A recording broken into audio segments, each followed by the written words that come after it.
Bueno, muy bien. Esto es AI Café y hoy tenemos entonces temas para conversar. Recuerden que en esta llamada eh, todo el mundo puede aportar y dar sus ideas. Y, bueno, y dar sus ideas y tener en cuenta también que no se puede compartir ninguna información confidencial de ninguna compañía, porque aquí hay personas de distintas compañías también, de ningún cliente ni de ninguna compañía, solamente las perspectivas de base tecnológica alrededor de cómo la inteligencia artificial, con esto que estamos viendo y que vamos a ver ahorita, nos muestra nuevas formas de pensar en creación de productos y de software. Y lo primero, hay dos temas que traigo sobre la mesa. El primero es lo que vimos en el Google I.O. de ayer, que esperaría que hoy algunos de ustedes digan, sí, miren aquí esto, miren este video, miren, porque seguramente hay muchas personas que no nos han visto, entonces quien tenga algo interesante que haya visto por ahí para compartir, nomás dice y comparte la pantalla y buenísimo, y lo vemos. Así que vayan preparando las personas que tengan un hilo de X súper interesante con los mejores videos eh, de BO3 o lo que tengamos por allí.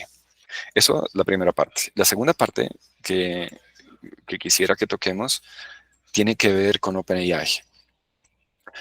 Con esos movimientos que ha hecho OpenAI para enfocarse o desarrollar ese mercado de consumer, de ese mercado más centrado en aplicaciones y que se resume mucho en la incorporación de la ex CEO de Shopify como nueva CEO de apps, reportando directamente a Sam Altman. Y el otro es la adquisición de I.O. y Lawform, que eran o son pues las startups de Jonathan Ive, el ex designer, chief designer de Apple. Y ellos ahora toman la responsabilidad de Product and Design en OpenAI. O sea, es una cosa que vale la pena discutir, entender un poco qué es lo que se puede estar cocinando ahí. ¿Listo? Así que primero, Google I.O. ¿Qué vieron? ¿Qué les llamó la atención del Google I.O.? Cuenten. No voy a ser yo el que hable todo. Ellos implementaron lo mismo que implementaron OpenAI, que era el tema de poder conversar en tiempo real. A pesar de que OpenAI existe, Google implementó el mismo diseño, o sea, implementó el mismo feature, pero ellos tienen una ventaja, y es que la IA de ellos está hecho para el hardware que ellos tienen, lo cual les permitieron tener los modelos más inteligentes en producción a un menor costo de infraestructura y a un menor tiempo, que de pronto eh, así a priori pensar que no influye tanto los costos porque pues nosotros usamos las APIs, no infiere mucho, pero para ellos que son los que proveen el hardware, solo los pone como en la carrera, en las primeras posiciones, ya que van a poder escalar más su servicio y pues implementar este tipo de features como los que ya vemos, ¿no? Sí, pero cuando dices lo mismo de OpenAI, ¿a qué te refieres? Ah, implementaron el tema de poder yo hablar con el modelo, así, Listo, o sea, tiempo real. Astra. Afirmativo. Listo, el producto de Google Astra. Sí, buenísimo, ¿no? Eso es un ejemplo claro del uso de la multimodalidad, de tener modelos de lenguaje que no solamente son lenguajes, sino también combinan visión, porque tú le muestras a Astra lo que quieres y también le hablas y lo escuchas. Entonces, yo creo que este tema de la multimodalidad está súper bien. Yo hasta el momento nunca me había enganchado con Gemini en interacción con voz porque me parecía pésimo. Siempre me iba con la interacción de Advanced Voice Mode de ChatGPT, pero esta pareciera que está interesante también. Quien tenga videos de esos apartados, muchachos, Nomás levanta la mano y comparte, porque es bueno que lo miremos. Estoy seguro que aquí muchas de las personas no han visto todavía los videos, por ejemplo, de la traducción simultánea o del video de Astra, del chico con la bicicleta. Ténganlos ahí listos si quieren los pueden compartiendo. Osvaldo. Buenas tardes. Pues yo estuve en parte viendo toda la presentación. Ujú.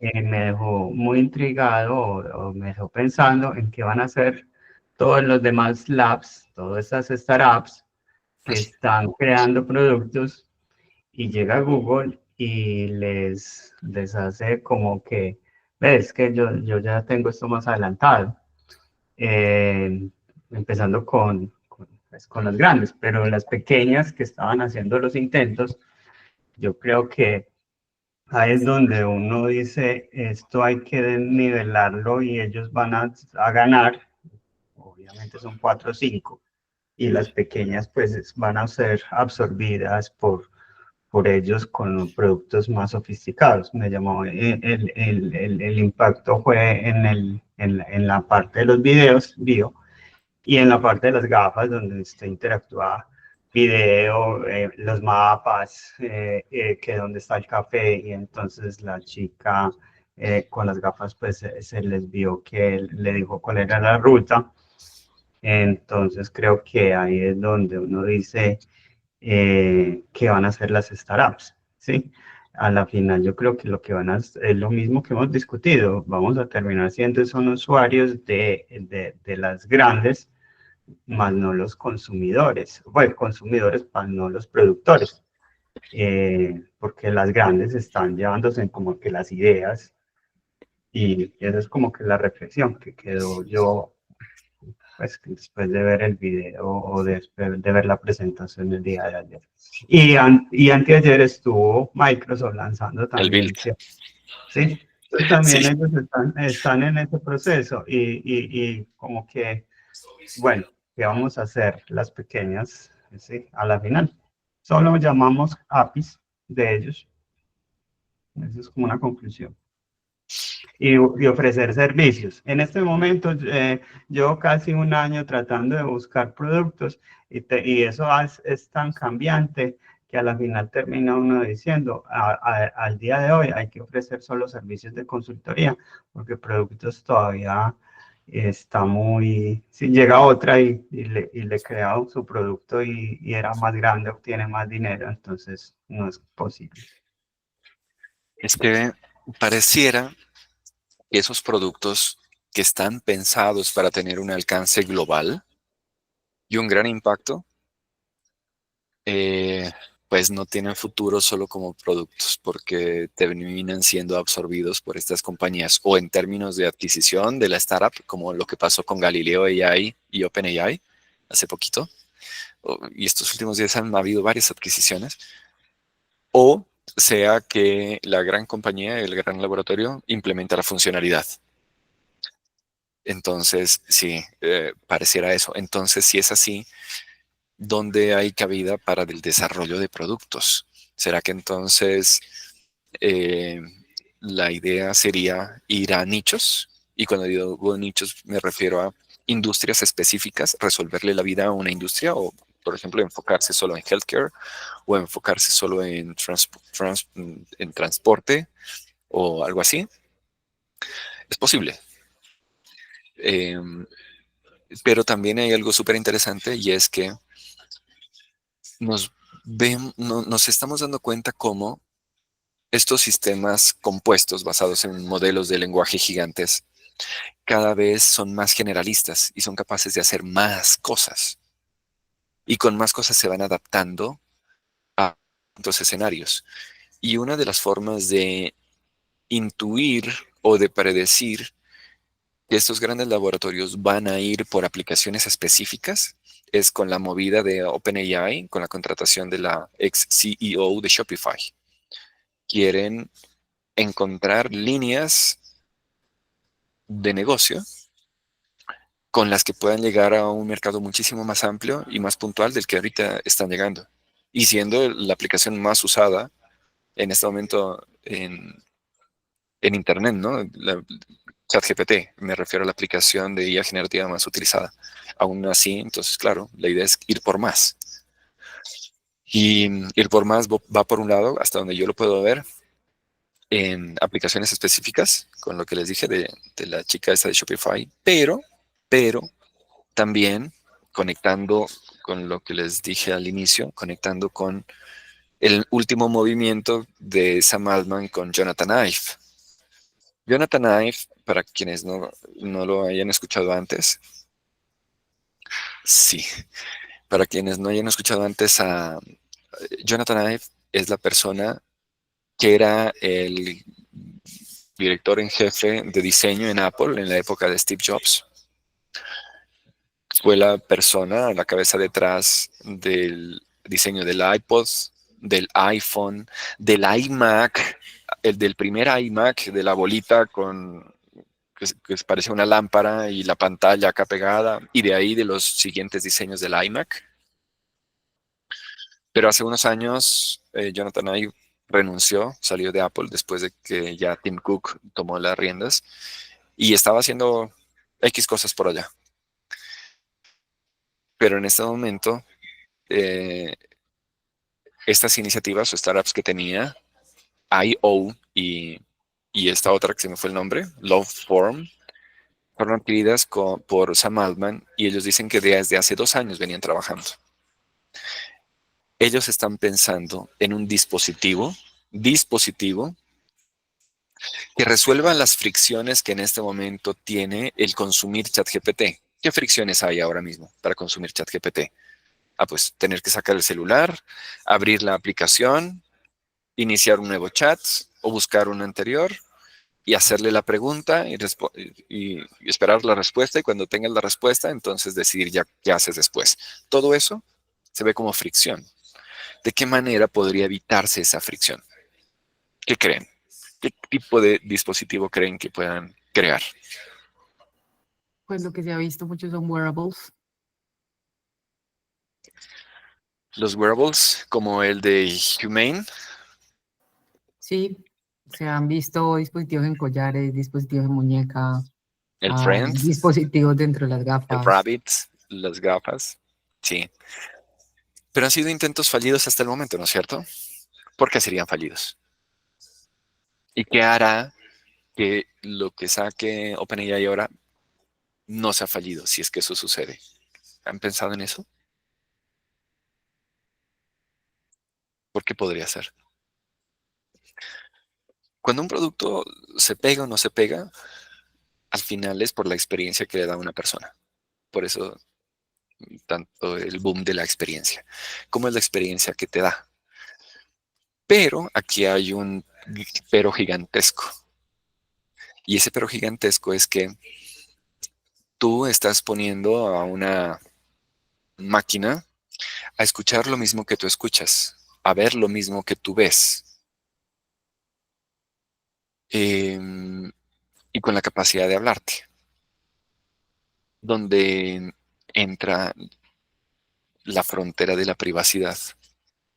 ¿Y qué va a pasar con esos datos? Sobre todo si es que es un servicio gratuito, como el que nos gusta y estamos acostumbrados, ¿no? ¿Qué porcentaje de gente paga el ChatGPT Plus? Entonces, ¿será que ese dispositivo será confiable absolutamente para que lo usemos en nuestro día a día, así como dice Erika, en un wearable? ¿Quién sabe? Pero muy seguramente la apuesta de ellos vaya por ese lado. ¿Mm? Bueno, ¿qué más? ¿Qué más vieron del Google I.O. o del Microsoft Build? Que debamos tener presente porque influye la forma como estamos construyendo productos. Yo hablo que ven otra vez.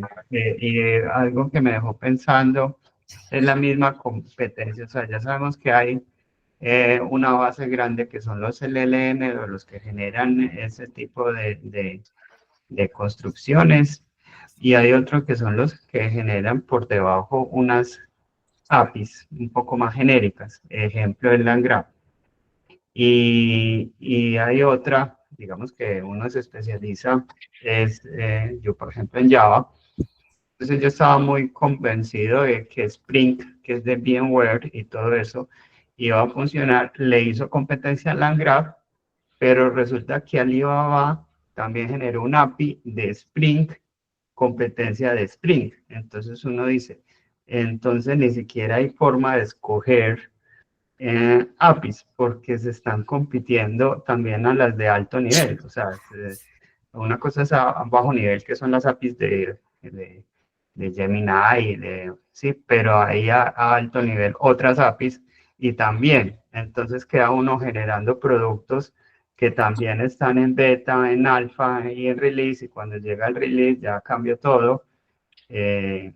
Entonces queda uno y de pronto llega Microsoft con otra API mucho mejor en Visual o en C#. Entonces uno dice, y entonces también ni siquiera para construir productos ya de alto nivel como consumidor, no productor, porque productor no sé cuánto está valiendo un servidor con 60 eh, pues, gigas de memoria de video acá, entonces es como más difícil. Entonces ahí que también para las APIs hay una modificación y unos cambios también gigantes. Entonces, complejo. Sí, cierto. De acuerdo. ¿Qué más vieron, muchachos? Una cosa que vi de Microsoft que me interesó mucho era el Magentic AI, UI, que está explorando un área poco explorada hasta ahora, y es la colaboración entre humanos y la inteligencia artificial. Estamos evolucionando de paradigmas de sistemas de un solo agente a sistemas multiagentes coordinando entre ellos. Por eso A2A es un protocolo muy interesante, pero también la colaboración entre humanos y la IA es algo por tratar de entender y descubrir mejor. Me pareció una propuesta interesante de tener el human in the loop ahí. Uy, sí, sí, Leonardo. Creo que ese es un tema supremamente clave. Hay personas que dicen que debemos de dejar de utilizar la IA como una herramienta y verla como un colega. Hay personas que dicen, no, como así, no hay que humanizar la inteligencia artificial, y yo estoy de acuerdo con eso. Pero en términos del provecho práctico, es bueno interactuar como no hacerle preguntas, sino conversar. Y eso es unos pinitos de la colaboración. Creo que sobre la colaboración entre humanos e inteligencia artificial hay un potencial gigante, y mucho de ese potencial va a ser aprovechado con dispositivos nuevos que todavía no existen. A veces pensamos en wearables, eh, lo estábamos hablando hace un momento, pero adicionalmente, ¿qué otro tipo de dispositivo puede ser útil para colaboración cuando yo estoy dentro de mi compañía trabajando? Tal vez un dispositivo virtual, así como yo entro a un Google Meet y estoy con tres personas, tres humanos, puede haber una cuarta que no es humana, puede ser un agente. Y yo digo dispositivo para no decir producto allí. Yo sé que no es exactamente correcto decirle device a eso, solamente que no es una porción de software que solamente interactúa a través del Google Meet, sino que en realidad tiene que tener muchas más patas conectadas con todo lo que normalmente un humano está conectado. Tiene que estar conectado con Slack, tiene que estar conectado con SharePoint, tiene que estar conectado con los repositorios, con Google Drive o con OneDrive, y tener acceso a la misma información que una persona tiene acceso, para que usando esas capacidades de razonamiento pueda hacer un trabajo efectivo dentro de un equipo, ¿no es cierto? Y para eso seguramente se van a necesitar protocolos. Y por este motivo, estas grandes compañías ahora mismo están tratando de salir adelante con el próximo protocolo que se convierta en estándar. Y eso es lo que hemos visto desde noviembre del año pasado, cuando Anthropic saca MCP como un protocolo para permitirle a los agentes que se integren con mis bases de datos y recursos en mi compañía. Fácil. Y luego lo que vemos, como dice Leonardo, con A2A, que es el Agent-to-Agent Protocol de Google, para permitir que los agentes entre sí puedan colaborar. Ahora, ¿cómo llevar esa colaboración a un siguiente nivel? En donde ya entre el humano. Y ahí es donde Microsoft nuevamente quiere, no nuevamente, en esta ocasión Microsoft quiere sentar un precedente. Entonces eso está buenísimo, mucho que ver por ese lado. ¿Qué otras cosas han visto, muchachos? ¿O vieron que les llamó la atención? Ya, para terminar por ese lado, también ellos sacaron el NL-Web como Natural Language Web, que es como un protocolo, por decir, aunque todavía no lo he examinado profundamente, para diseñar e interactuar con páginas con lenguaje natural, como para que agentes puedan interactuar con páginas. No sé si eso va a despegar porque hay muchos protocolos en la capa del usuario que están tratando de presentarse ahora, pero sería algo interesante para rastrear. Claro. El Internet que nosotros tenemos ahora mismo es un Internet diseñado sobre capas y capas y capas de tecnología, ¿cierto? Tal vez algunos de ustedes que si estudiaron alguna ingeniería, sistemas o telecomunicaciones se acuerdan de las distintas capas del modelo OSI, de las 7 capas: físico, enlace, red de transporte, sesión, aplicación, ta, ta, ta. Y se han dado cuenta que cuando uno comete un error, no presionó mal el dedo, no era la opción que era, es un error de capa 8, ¿no? Dice la gente, eso es capa 8. Pues claro, la capa 8, la octava capa es justamente el usuario, pero es el modelo de las capas de la torre OSI. Resulta que esa capa 8 posiblemente pues ya no seamos nosotros o la estemos compartiendo. Sí, o la estemos compartiendo con otro tipo de usuarios que no son humanos, que pueden ser agentes. Ahora mismo todavía está muy incipiente todo eso, pero justamente al ser incipiente es el momento preciso. Si han visto que dice en Río Revuelto, ¿cómo es que es? Están todas estas grandes compañías están tratando de pescar en Río Revuelto o algo así, no me acuerdo cómo es el dicho. Poniendo sobre la mesa estos protocolos. ¿Qué es lo que puede estar sucediendo? Miren.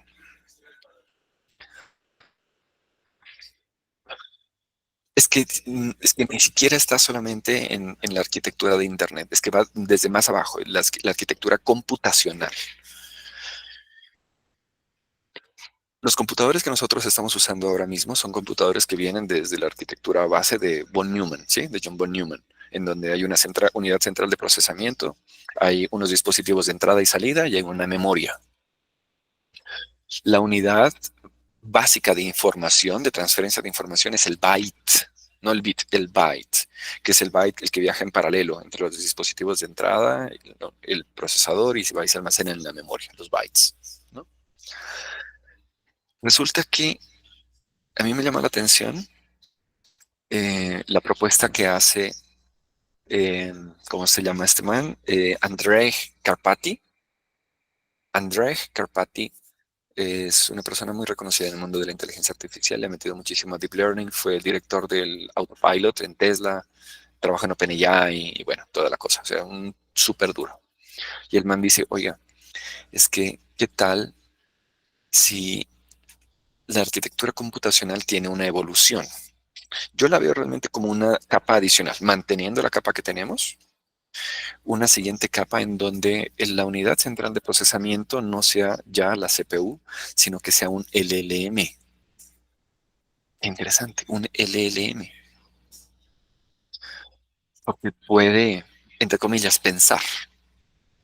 Es capaz de recibir información o estímulos a través de sensores, que pueden ser chats, que pueden ser brazos robóticos, que pueden ser un micrófono que recibe voz, que puede ser una cámara de video. Son multimodales, ¿se dan cuenta? Entonces, tenemos eso como unidad central de procesamiento y esos dispositivos de entrada y salida son precisamente esos mecanismos que les estoy describiendo. Y además, hay mecanismos de memoria que arrancaron con el RAG, pero se están desarrollando rápidamente nuevos mecanismos de memoria de corto plazo y de largo plazo para los LLMs, más o menos como, digamos, tomando como referencia la forma como entendemos que funciona el cerebro humano. Y de esa manera, si nosotros tenemos una unidad central de procesamiento, que es un LLM, y estos otros dispositivos de entrada y salida y memorias, ya el byte no va a ser la unidad básica de medida y de transporte de información. ¿Cuál va a ser? ¿Cuál va a ser? El token. El token. Claro, Ricardo, es el token. ¿Se dan cuenta? El token va a ser esa unidad. En últimas, el token es una representación vectorial. Pero un vector básicamente es el que estaría llegando, una representación de un vector es lo que estaría llegando a este cerebro, a lo que era la CPU, ahora un LLM, para que tome decisiones sobre eso. Es súper interesante. Ahora, si ya entonces la información que viaja por estas nuevas arquitecturas computacionales ya no está en el byte, que por sí solo no tiene un significado, sino ya sube al token, en donde ya va adquiriendo mayor significado. Es como el viejo paradigma, ¿se acuerdan que decíamos datos, información, conocimiento? Los datos por sí solos no son nada. Deben convertirse en información y luego esa información es la que genera conocimiento. Entonces, estamos escalando en esas escalas, en esos peldaños, al ir ya con tokens. Y si nosotros tenemos ese cambio en infraestructura computacional y además le sumamos que la forma como se van a interconectar estos dispositivos, que ahorita mismo eran computadores, son computadores que se conectan a través de redes de internet para intercambiar información. ¿Qué tal si ahora ya son estos sistemas que tienen en su core un LLM que se empiezan a interconectar? Son los nuevos Open Systems, sistemas abiertos nuevos. Y en esos sistemas, los usuarios esencialmente podrían ser agentes. Podrían ser agentes que están representando las intenciones de nosotros como humanos. Y si es así, entonces, ¿qué va a pasar con los sitios web? ¿Y por qué Microsoft está ahorita hablando de un mecanismo o un lenguaje o un protocolo que puede facilitar el acceso a sitios web, no solo a personas, sino a agentes? Es posible que en el futuro, no tan lejano realmente, hayan más agentes que usuarios de Internet. Agentes de AI, me refiero. Y por lo tanto, la información que está en Internet debería estar más accesible a agentes que a usuarios. Eso quiere decir que, así como en los 90s, y no tanto, en los 90s, finales de los 90, una compañía que quería existir tenía que tener su sitio web, porque si no era invisible y no existía en el mundo, pues seguramente las nuevas compañías van a necesitar su nuevo sitio web, entre comillas, pero agéntico. Si le puedo meter esa palabra, que es muy polémica. O sea, entregar interfaces para que agentes externos puedan consumir sus servicios y puedan colaborar. ¿Cómo puede ser eso? Pues quién sabe. Por ahora lo que tenemos sobre la mesa es MCP y A2A, ¿cierto? Entonces, si yo como compañía tengo mi sitio web, pero adicionalmente quiero tener una interfaz para que sea consumida por agentes, pues seguramente detrás de esa interfaz yo voy a tener integraciones de distintos sistemas que yo tengo, donde está lo que yo estoy ofreciendo, sea viajes, tiquetes de cine o cursos o lo que sea que yo venda. Así que tiene que haber una capa aquí que se conecte con todos esos recursos y una capa agéntica. Y ahí es donde puede entrar MSP, ¿no es cierto? Pero, ¿será que internamente? Bueno, ahorita nos metemos a eso. Pero entonces, de esa forma yo expongo recursos y servicios. Y esos recursos y servicios van a venir a ser consumidos por agentes. ¿Con qué protocolo? ¿Quién sabe? No sabemos.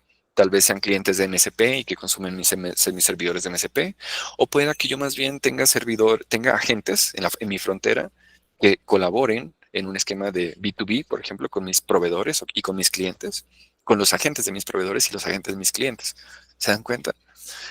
Es que estamos a puertas Y estamos siendo parte de todo ese proceso que le va a dar forma a un nuevo Internet. Está apenas naciendo. Germán.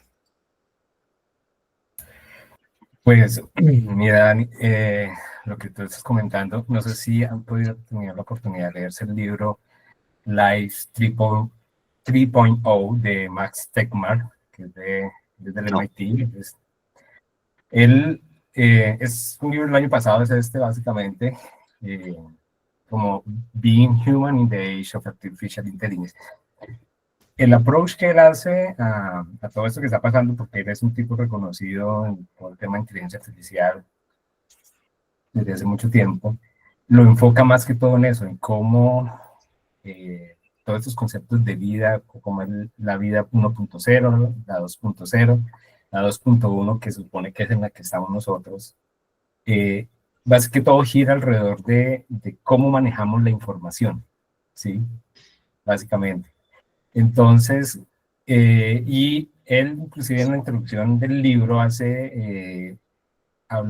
pone como un escenario donde de cierta forma una compañía llega a la inteligencia artificial general, ¿sí? Y básicamente todo esto que tú estás hablando es cómo en un momento vamos a hacer ese switch, ¿no? Debido a toda esta interconexión de cómo la información ahora va a empezar a moverse, cómo se va a empezar a procesar, cómo estamos cambiando la forma de ya no solo utilizar bytes, sino empezar a utilizar tokens, porque eso de pronto es una forma más, se vuelve como una forma más eficiente de pronto manejar los datos para este tipo de contextos que estamos generando en este momento. Es complejo, yo escuchaba, no había visto lo de John Ive, yo creo que eso para mí es un Salió gran hace indicador. 2 horas. La noticia salió hace 2 horas. Ah, ok. Uy, es una señal impresionante porque para mí es uno de los grandes diseñadores de producto Claro, que han existido. el maestro. Obviamente, era muy de la mano con Steve Jobs y como que se había perdido un poco como ahorita atrás con esto creo que va a volver a ser protagonista, pero a lo que voy es que ese va a ser el punto, o sea, en estos puntos, en estos momentos tan coyunturales, creo que lo que va a ser bastante importante es cómo vemos lo que no es evidente para nosotros, porque obviamente venimos con una inercia de cómo se supone que debemos trabajar en Internet, cómo se supone que debemos comunicarnos, cómo se supone que debemos crear productos. Pero alineado, por ejemplo, con este libro donde muestra ese escenario donde esta misma empresa empieza inclusive a generar diferentes productos, empieza a generar películas que se vuelven películas donde, o sea, son muy bien hechas y se vuelven muy de culto y de todo eso, y eso genera más dinero y eso le permite, bueno, se genera una utopía, ¿sí? Donde supuestamente pues, nos permite de cierta forma emanciparnos como seres humanos y ya casi delegamos todo y se acaba un poco el crimen, bueno, un resto de cosas, pero obviamente eso es complejo. No sabemos qué esté pasando detrás de eso, no sabemos cómo estos mismos sistemas estén realmente de veras autogenerando nuevas cosas. Y creo que muchos autores han nombrado a otro que he estado siguiendo, que es el autor de Sapien, Yuval Noah Harari. Harari. Él habla que pues para él en 100 años pues nosotros vamos a convivir con otros seres que no son necesariamente orgánicos y quizás de pronto estemos bajo el régimen de ellos en buena o mala medida, no sabemos, pero eso es lo que damos. Eso es un poco como rayando con el tema de ciencia ficción. Volviendo a eso, por ejemplo, lo de el MCP, vi que creo que ChatGPT o OpenAI lo está adoptando, lo va a empezar a adoptar. Todos, o sea, ya creo que... Google, el SDK agéntico de también. Google ya es compatible con servidores MCP, se puede conectar. Exacto, entonces creo que ese es un punto de partida cuando se empiezan a aparecer estándares y eso va a acelerar mucho más todo ese proceso. Me quedo con lo del anuncio de la unión de Unity. O sea, va a ser, o sea, OpenAI se va a volver la empresa en unos años la más valuada, yo creo, por todo lo que todo lo que te están apostando. Y obviamente, porque no es solo ir y decirle venga, sino que ese otro alguien también le crea lo que estés haciendo, porque son jugadores, son estrellas, o sea, no es que porque sí van a decirle, bueno, sí, trabajemos juntos, debe haber algo y más que si venían ya trabajando,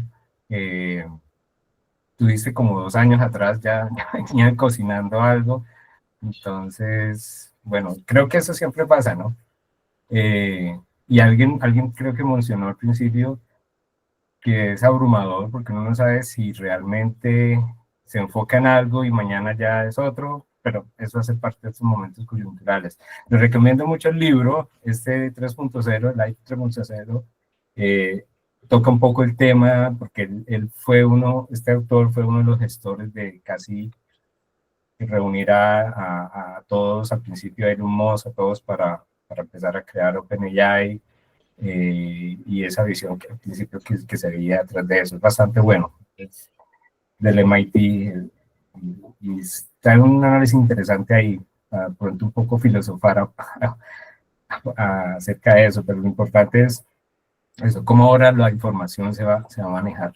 Que eso ha sido, ese es el punto central de cómo la información al principio las primeras bacterias la manejaban y cómo eso les permitió evolucionar hasta cierto punto, después vino otro y manejó la información de otra forma, nosotros fuimos capaces de empezar a crear cultura a través de esa información y ahí va evolucionando. Es un approach bastante interesante. La siguiente pregunta sería, oiga, ¿y nosotros qué? ¿Y cómo nos preparamos? ¿Qué hacemos? ¿Qué hacemos, muchachos? Digan, ¿qué hay que hacer? ¿Cómo nos preparamos? Erika. Dale, pues lo que se está viendo en términos de startups e inversión es básicamente mucho apoyo corporativo y mucho hackathon. Entonces, no está sucediendo que están esperando pues a que vengan los inversionistas y construyan y esto, o pongan plata para construir. Digamos que no estamos necesariamente en ese momento, estamos más en un momento en el que desde hackatones se están construyendo casos de uso y muchos de esos están patrocinados. Entonces, la invitación que yo diría, un primer punto es a construir, o sea, a meterle la mano, meterle el diente y hay que ir construyendo esas herramientas para poder, como se está haciendo pues en la comunidad. Ese es un punto. Y bueno, el otro punto es, de lo que yo hablo mucho, si hablar es de dispositivos. Entonces, en dispositivos y en general en este tipo de startups, lo que se está contando por parte de los que ya superaron los 100 millones de ARR o de los que ya se volvieron unicornios, lo que están contando es que están sacando muchas iteraciones y si bien llevan 2 años trabajando en un mismo proyecto y han sacado 10, 8 casos de uso, lo que están haciendo es como lanzar y lanzar y lanzar y lanzar casos de uso. Experimentar. No saben ni para dónde van, pero iteración es lo único que los guía. Entonces, encuentras emprendedores que te dicen como que ya iteraron, que están sacando nuevo lanzamiento cada 2, 3 o 4 meses y simplemente lo ponen a consumidor a ver qué sucede y luego se empiezan a recogerse y entonces ya evaluando los 100 casos de uso que les salieron, pues por dar una exageración, luego se fijan en aquellos en donde realmente la gente ama para lo que sirve la herramienta y donde para ellos hay rentabilidad.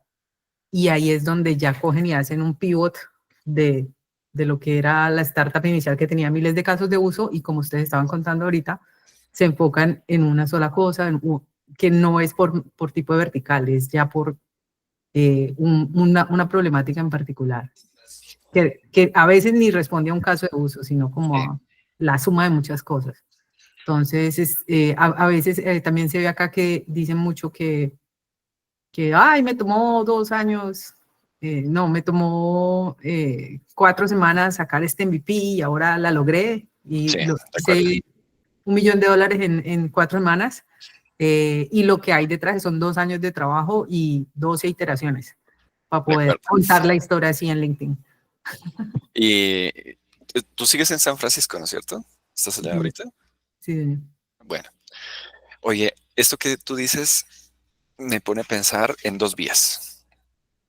La primera que tú comentas es el tema de los hackatones y la experimentación, ¿no? Y, y estoy absolutamente sincronizado con eso, por eso me gusta tanto lo que hizo este chico Tomás Calle con el tema de la hackathon esta y ahorita el Product Market Fit, porque justamente eh, las oportunidades podrían estar surgiendo en tanto se identifique un caso de uso, se implementa, pero no le pegó, hay que iterar. ¿Con qué objetivo? Pues hacer revenue. Y eso de 45 días para hacer revenue me encanta, porque la gente se clava a ver ya no solamente la implementación técnica, sino cómo diablos hago para que me paguen por esto. Entonces, mucho cliente, mucho y customer facing users, eso está increíble, me gusta mucho ese enfoque. Y el otro aspecto importante me parece es, oiga, ¿y qué pasa internamente en las grandes compañías? Y, y específicamente voy a compañías que crean tecnología para sí mismas o para sus clientes. ¿Cómo trasladar estos conceptos? Porque aunque es un ámbito distinto, está gobernado exactamente por los mismos parámetros, porque los parámetros están dados por la tecnología y la evolución de la tecnología que tenemos en este momento, que aplica igual a ambos. Entonces, ¿cómo en una gran compañía es posible lograr identificar esos unicornios, crear esos unicornios que pueden ser productos internos, productos a los clientes, frameworks, activos, aceleradores, cosas que les permiten a las compañías crear y construir y resolver problemas más fácilmente? Y ahí voy mucho del tema de la experimentación. Entonces, debe ser, creo yo, eh, un factor común el tema de la experimentación, así como lo es el agilismo, así como como se ha peleado el tema del agilismo en el sentido de que no, el alcance no es fijo. Vámonos por un alcance variable que con el equipo que tenemos, el capacity que tenemos, vamos trabajando por sprints, ta, ta, ta, ta. Entonces, eso fue muy difícil de que se entienda y que se adquiera. Pero eso mismo es lo que le va a tocar ahora nuevamente al mundo y a la industria, porque oiga, es que tenemos que experimentar. Necesitamos trabajar en casos de uso, iterar muy rápidamente, ponernos metas agresivas también, pero necesitamos encontrar qué es eso que realmente hace un salto en la productividad de lo que estamos haciendo, en el problema que estamos resolviendo. ¿Cuál de todos esos es el problema que más vale la pena resolver con esta tecnología que tenemos sobre la mesa, ¿no? Juan, ¿tú ibas a hablar? Sí, ¿allí me escuchan? Sí. Bueno, un poquito, no es el comentario esperado, pero los que nacimos antes de los 2000, Ujú. en cierta forma me siento como en la era de la burbuja de las .com. ¿Por qué lo digo? Porque estamos haciendo muchas iteraciones, muchos modelos, muchos startups, muchos millones de dólares que aparecen como si fueran de la nada Y y se entran. desaparecen igual. Sí. Entonces, ¿qué tan similar está un escenario así donde se nos explote la burbuja en la cara y bueno, después de eso los que sobreviven ya saben cómo a qué atenerse con un nivel más estable o con más realidad?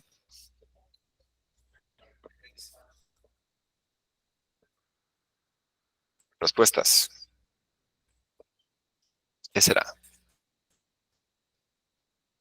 A mí me gusta un diagrama que muestra Sequoia Capital, que lo mostró en el evento de Ascent de hace un año y lo volví a mostrar en el evento de este año, que fue hace como unas 2, 3 semanas. que es, ¿dónde estás? Aquí está, te los voy a mostrar. Chan, chan. Este es. Yo creo que con esto uno puede entender mejor esta situación. Dice, observen lo que hay aquí. Cada década, cada 1 o 2 décadas, hay cambios disruptivos derivados del desarrollo científico y tecnológico, y esos cambios dan lugar a nuevas compañías que dan forma a la industria y que se convierten en los incumbentes. En los 60 pasó con Intel, en los 70 con IBM, en los 80 con Cisco. En los 80 fue el momento del desarrollo masivo del Internet, estuvo Cisco. En los 90 ya capas superiores en Internet, comienza Amazon y el boom de Yahoo y nace Google. Y son empresas que le van dando forma a la industria. Y luego, en los 2000, entonces ya tenemos las aplicaciones, la web 2.0. Y se crean nuevas compañías. Y luego en 2010 viene el boom mobile. Y hay nuevas compañías que nacen es porque se creó esa industria mobile. Y ahora en los 2020, ¿qué va a pasar? Entonces, cuando tú, Juan, hablas de estamos en portas posiblemente algo como la burbuja del .com y que nos explote en la cara, yo pienso que sí.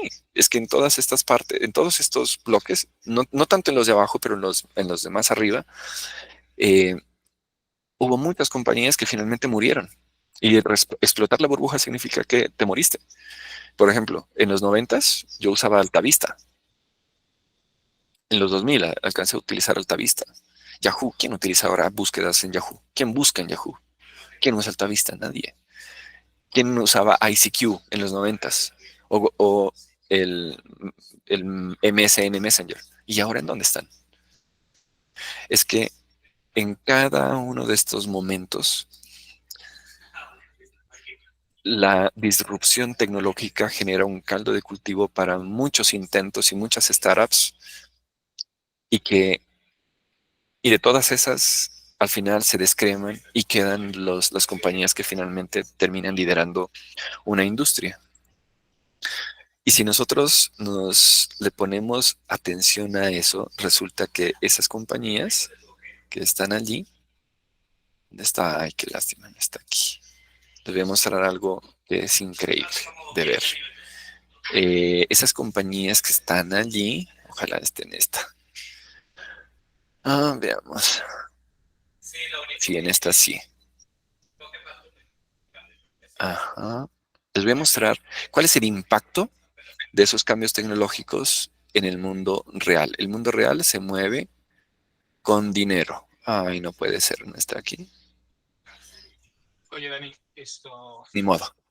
hay como para aclarar la cuestión de la burbuja, no es que las empresas hayan muerto en el tiempo.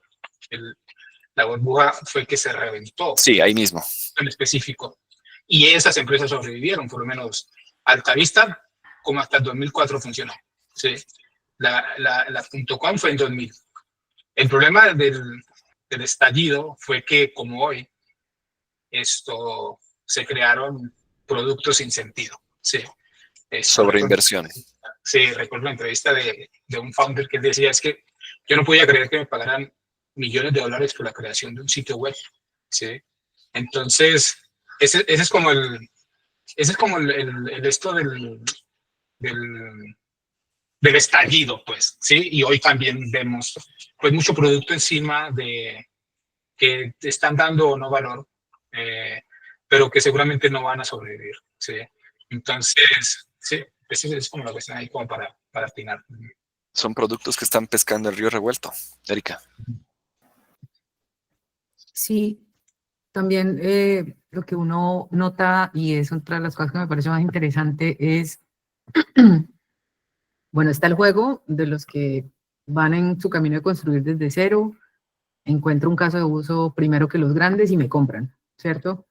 Pero está el juego de los que tratan de hacer diferenciación, es decir, yo ya juego en una industria o yo ya conozco una industria y uso IA para generar o un feature o algo que es un diferencial. Y eso a mí me parece que es, o sea, es tan interesante como el otro juego. El otro juego me parece que es más difícil. Para darles un ejemplo, como cuando tienes, y ahorita hablábamos de los wearables y las gafas, entonces ahora le pones inteligencia artificial y básicamente sacas una feature de, por decir algo, de traducción, que ya hay miles de traductores en el mercado, pero con esa feature la conectas con aplicaciones de tu computador y tu celular, de lo que hablábamos ahora, la experiencia de usuario. Y solo sumándole esa feature, sacas un montón de gente que estaba en $400, $500 por el traductor y lo pones en $250 en menos de 6 meses. Ahí me parece que es una disrupción de negocio súper bacana y es solo buscando a dónde le meto a este tipo de productos que ya existían. Lo mismo en el caso, por ejemplo, como los drones de DJI, que pues todos sabemos que los drones existen hace tiempo, pero los drones en general son como para un mercado un poquito más intelectual, por decirlo así, es decir, alguien que le guste volar, que le guste certificarse, ese tipo de cosas, pero los que somos consumer todavía estamos un poco alejados de los drones. Cuando estos manes al nuevo DJI Neo le ponen inteligencia artificial para que esa vaina lo siga a uno, Claro, es una cosa como, loca. esos manes están entrando en una disrupción que es simplemente un nuevo segmento de mercado que antes no tocaban. Quitaron Es una el barrera, cliente. una pared gigante. Exacto, y es lo mismo que estábamos hablando, experiencia de usuario. O sea, cogen la IA, meten experiencia de usuario, la interfaz ahora es un botón, es que ya lo utilicé y es divino, es como un berraco botón y uno queda matado. Con la otra pregunta que hacías de qué otros dispositivos, qué otras cosas se ven en el mercado, hay mucha también revisión de temas de seguridad. Entonces, los grandes corporativos de los que estabas hablando ahorita están comprando tecnología que ya es mucho más servidores y ese tipo de cosas para poder correr sus modelos como local por el tema de privacidad. Está muy chévere. Se nos acabó el tiempo. Les acabo de poner aquí en el chat del Google Meet un link a un post sobre el que pueden hacer comentarios de lo que vimos hoy en el café, si les gustó. Si no les gustó, no hagan ningún comentario. Porque la idea es, si hacemos otro AI Café, en caso de que lo hagamos, bueno, pues que se conecte más gente, que podamos enriquecer la conversación y así aprendemos todos más. Así que les recomiendo, denle likes, comenten un poco de lo que vieron, porque luego ahí mismo a ese post le voy a pegar la grabación para que la gente pueda escuchar lo que hoy conversamos. Me encanta verlos y verlas, como siempre. Nos veremos. Chao.